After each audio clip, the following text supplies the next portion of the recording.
sabi mo, last hearing, na gusto mo lang, diskarte mo lang yun para maimbitahan ka dito, para pakita ka ng mga ebidensya mo na yung dala mong papel, para mapatawag ka lang, kaya mo ginawa yun. Sinabi mo naman na hindi ka narinig, hindi mo alam na nandun si Morales, nakikinig sa usapan ninyo. At hindi mo alam na mayroong video recording, may CCTV. How come na magdrama-drama ka doon kung ganun? So I don't really believe you, Mr. Santiago. Yeah, you answer.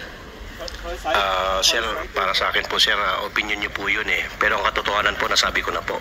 Katotohanan mo? Yes, sir. Is that your truth? Yes, sir. Nalukuhin kami dito? Hindi po kayo, sir, niloloko ko, sir. Sir, hindi ko po kayo niloloko, sir. Meron ka pang daladalang... we are inviting you here to shed light on the... Yun yung papel mo doon sa CCTV recording. Yes, sir. Kaya kita inibitahan. Yes, sir. At hindi kita inibitahan dito para kunin yung expert opinion mo. May dadala ka pang papel nga tuturuan mo kami kung paano gumawa ng operation to conduct report, yung pre-operational report. Sino ka para magturo sa amin dito? Hindi ka nga naging pulis, hindi ka nga naging PDEA. Na Pulcom employee ka lang, na-dismiss ka pa. So paano ka bigay ng expert opinion sa amin? Hindi ko, this committee doesn't need your expert opinion here.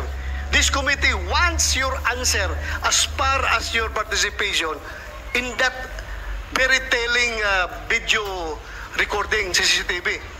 It's unfair for me kung hindi ko pakinggan si Kumar dito sa open hearing, tapos kayo napakinggan ko dito. As your allegation na pwedeng patayin si Morales anytime, in any kind of method, in any manner, kung mangyari yan after the hearing, kasi you are claiming na talagang magaling ka, marami kang kaso. May binanggit ako 2 kaso mo. Ngayon, nagsabi ka pa, hindi lang yan, sir. Mukhang talagang parang nakasandal ka sa pader kung magsalita ka. Sir, kagaya po ng sinabi ko, sir, opinion niyo po yun, pero yung katotohanan po, sa akin po yun. Sinabi ko na po. So, ibig mo sabihin, totoo talaga yun? Na naluloko ka lang? Kagaya po ng sinabi ko noong unang hearing, sir, niloloko ko po si Romy, hindi po kayo. Pero sila ang nagpasakay sa inyo, hindi po ako. Anong reason mo? Bakit mo siya niloko?